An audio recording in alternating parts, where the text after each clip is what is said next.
हाय ladies, अस्सलाम वालेकुम। तो कैसे हैं आप सभी। इस वीडियो में आपके साथ दो रियल लाइफ स्टोरी को शेयर करूंगी, रिव्यू करूंगी, और दोनों जो हैं वो लेटेस्ट हैं और बहुत दर्दनाक वाकया है। एक है लेडी डॉक्टर वर्दा का और एक है 2 माह की मासूम बच्ची पलवशा का।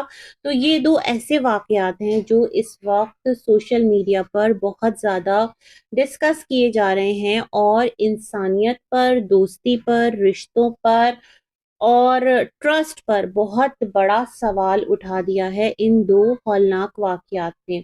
तो चलें जी, आपके साथ शेयर करते हैं और आपको बताते हैं कि किस तरह से मामलात हैं। पहला जो वाकया है वो 2 माह की मासूम बच्ची पलवशा का है। और ये वाकया के बारे में मुझे पता चला, तो ये मैं फेसबुक स्क्रॉल कर रही थी तो वहां पर मेरे सामने आया। मियाँ वाली का ये वाकया है। एक कपल है। बताया जाता है कि जो कपल है उसमें से जो मेल है उसका नाम है शहजाद और जो उनकी वाइफ है उनका नाम है सलमा। शहजाद और सलमा जो हैं उनके घर पहली औलाद होती है पलवशा। अब ये बच्ची 2 महीने की हो जाती है। फिर क्या था कि एक दिन रिश्तेदारों को खबर मिलती है कि जो बच्ची है वो अब इस दुनिया में नहीं रही, क्योंकि बच्ची बहुत ज्यादा बीमार थी और जिसकी वजह से जो बच्ची है उसकी डेथ हो गई। लेकिन जब चीजें इन्वेस्टिगेट की जाती हैं तो पता चलता है कि शहजाद और सलमा, ये जो कपल है, ये चाहते थे कि इनके घर जो पहली औलाद है वो लड़का हो, बेटा हो, यानी बेटे की ख्वाहिश थी। तो बेटे की ख्वाहिश अपने दिल में रखते हुए इन्होंने जब देखा कि इनके घर में बेटी पैदा हुई है, और बेटी जो है वो रहमत है, अल्लाह रब्बुल इज्जत जब खुश होते हैं तो वो बारिश बरसाते हैं। बेटी जो है लोगों के घरों में वो पैदा होती है और मेहमान आते हैं। तो इनको ये समझ नहीं आया कि ये खुशकिस्मत जोड़ा है और इन्होंने अल्लाह की जो नेमत है, अल्लाह की जो रहमत है, उसको एक तरह से कहते हैं ना कुफराने नेमत करना। और उस के चक्कर में आकर इन्होंने अपनी मासूम 2 महीने की जो बच्ची है उसको पानी की टंकी में डाल दिया। और वहां पर जाहिर सी बात है बच्ची जो है वो दारे फानी से कूच कर गई। बेसिकली इन्होंने अपनी बच्ची का कत्ल कर दिया इस जज्बे के अंदर कि इनके घर औलाद जो है वो बेटी पैदा हुई। मैं ये समझती हूँ कि जो बाप है उसके हवाले से ये बात मानी जा सकती है, जो दादा दादी हैं या जो एक बच्ची के पेटर्नल जो रिश्ते हैं उनकी तरफ से ऐसी जो बातें हैं वो आ सकती हैं। लेकिन लेकिन जो माँ है वो इस तरह से कैसे आमादा हो सकती है कि जो बच्ची है उसको इस तरह से वो मार दे। ये तमाम तर सिलसिले इतने हॉरिबल हैं और इतने खौफनाक हैं कि जिसे देखकर इंसानियत शर्मिंदा हो जाए।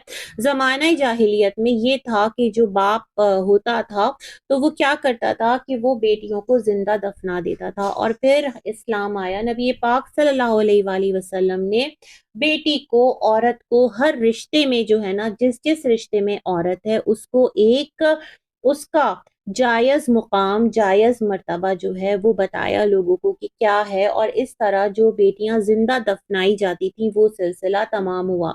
लेकिन आज भी ऐसी जाहिलाना सोच के लोग जिंदा हैं और इस तरह के हरकतें करते हैं तो देखकर सच में रूह कांप जाती है कि दुनिया कहाँ जा रही है और अपनी ख्वाहिशात के हाथों लोग कितने पागल हैं। और अल्लाह की दी हुई जो ब्लेसिंग्स है उसको बजाय इसके कि शुक्र करें, कितने बे औलाद जोड़े हैं जो पूरी पूरी जिंदगी अल्लाह से एक उनकी उम्मीद बंधी रहती है कि अल्लाह पाक उनको औलाद से नवाज दे। हर एक के लिए दुआ के लिए कहते हैं और इलाज करवाते हैं दोनों हस्बैंड एंड वाइफ, और जगह जगह जाते हैं कि उनको सिर्फ औलाद मिल जाए, क्या बेटा क्या बेटी। लेकिन इस कपल की ये दरिंदगी देखकर तो मैं सोचती हूँ कि दुनिया जो है ना वो इबरत पकड़े। और यहाँ पर मैं सोचती हूँ कि तुम्हें अगर बेटी का पैदा होना इतना नागवार लगा था इन दरिंदा सिफत लोगों को, तो भाई तुम उसको किसी बे औलाद जोड़े को दे देते, कम अज कम उसका ऐसा बहिमाना कत्ल तो ना करते। तो ये एक बहुत अफसोसनाक वाकया है कि जिसे पढ़कर, जिसे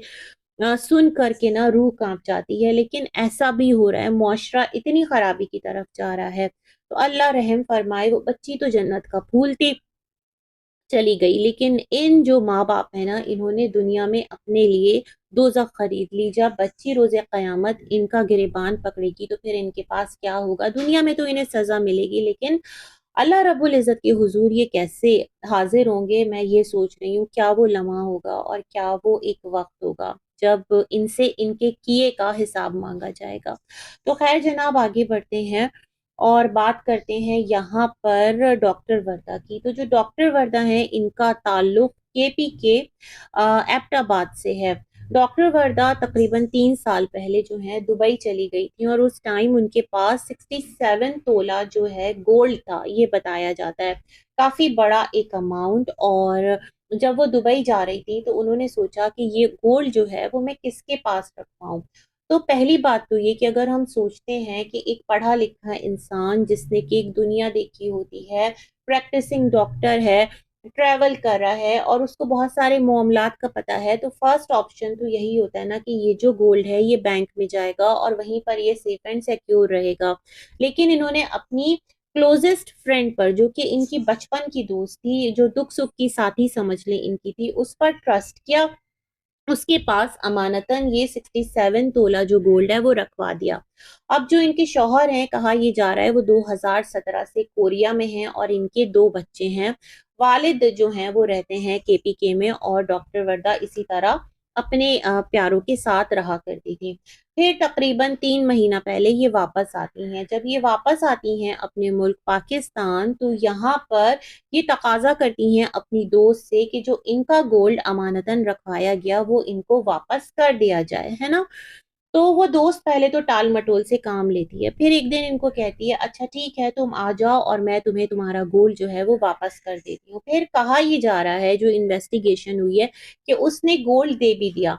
लेकिन क्या है, कुछ टाइम गुज़रा, जो फादर हैं उन्होंने देखा बेटी अब तक घर नहीं आई है। तो सवाल तो ये भी उठता है ना कि जो डॉक्टर वर्दा हैं, उन्होंने अपने वालिद के पास क्यों गोल्ड को अमानतन नहीं रखवाया? ये वो वालिद हैं कि जिन्होंने अपनी पूरी जमा पूंजी डॉक्टर को डॉक्टर बनाने में लगा दी, बेटी को। मतलब इनको इतना एक शौक था कि उनकी बच्ची पढ़ लिख जाए, एक मकाम पर पहुंच जाए और वो यहाँ पर आकर सेटल तक हुए एबटाबाद में, क्योंकि उनकी बच्ची की तालीम और उसके फ्यूचर का मामला था। लेकिन खैर पता नहीं क्या मामलात थे, क्या मसले थे, लेकिन सवालात बहरकैफ उठते हैं। तो इनके वालिद ने फिर कॉल की। तो जब दोस्त को कॉल की, क्योंकि बता के गई थी कि मैं दोस्त के पास जा रही हूँ, तो दोस्त ने कहा वो तो कब का यहाँ से गोल्ड लेकर जा चुकी है। फिर इनके वालिद बहुत परेशान हुए। 1 घंटा, 2 घंटा, 3, 4, 5, 6, 7, 8 घंटे, 9 घंटे गुजर गए, डॉक्टर वर्दा लापता रहीं। इन्होंने पुलिस को इन्फॉर्म किया। अब जो सीसीटीवी फुटेजेस निकलवाई जाती हैं, तो वहां पर डॉक्टर वर्दा नजर आती हैं अपनी दोस्त के साथ जाते हुए। चलो वो अपनी मर्जी से गई क्योंकि उनको कॉल करके बुलाया गया था। फिर क्या था कि जो दोस्त है, जब उससे तफ्तीश की गई और तमाम तर चीज़ों को इंटेरोगेट किया गया, तो पता ये चला कि डॉक्टर वर्दा को एक अंडर कंस्ट्रक्शन घर में ले जाया गया, जो कि करीबी था और ये भी सीसीटीवी फुटेज से पता चला। फिर पता ये चला कि जो इनके हस्बैंड हैं, मुल्जिमा के, तो उनके पास काम करने वाले कुछ सर्वेंट्स थे उनका, और जो इस ज़ेरे तामीर बिल्डिंग को देखने पर रखा गया था, रखवाली पर कोई एक होता है ना, मुलाजिम रखे जाते हैं, और उस घर की चाबी और पूरा जो एक प्रॉपर कब्जा है वो एक मुलाजिम के हाथ में था। तो ये सबकी मिली भगत से ये जो कत्ल है, इसको मंसूबे को अमली जामा पहनाया गया और डॉक्टर वर्दा को बहिमाना तौर पर 67 तोला गोल्ड के लिए जो है वो कत्ल कर दिया गया और फिर उनको करीबी जंगलात में दफन कर दिया गया। बॉडी जो है वो रिकवर कर ली गई है डॉक्टर वर्दा की, और डॉक्टर वर्दा मुकामी हॉस्पिटल में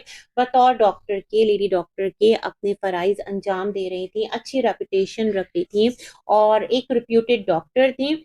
लेकिन साथ ही साथ जो इनकी दोस्त है, उसने क्या किया था कि ये जो 67 तोला गोल्ड है, इसको बैंक में डिपॉजिट करके और वहां से एक होता है ना, आप गिरवी समझो यूं रखकर, और इसने वहां से 50 लाख रुपए कर्ज लोन लिया था जमानत के तौर पर। 67 तोला गोल्ड इसने रखवा दिया अपनी फ्रेंड का।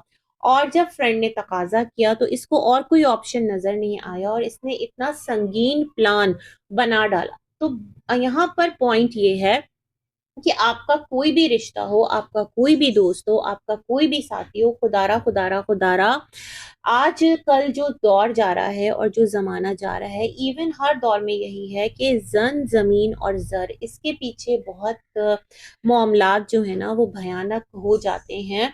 कोई भी रिश्ता जो है वो आपका सगा नहीं रहता, और जो भरोसा है वो आपका एक ऐसे मोड़ पर जाकर इतने भयानक तरीके से टूटता है कि आप खुद हैरान रह जाते हैं। तो प्लीज खुदारा किसी पर भी अंधाधुंध ऐसा एतमाद मत कीजिए। अपनी चीजों की जो है वो खुद हिफाजत कीजिए। अपनी प्राइवेसी का ख्याल रखिए।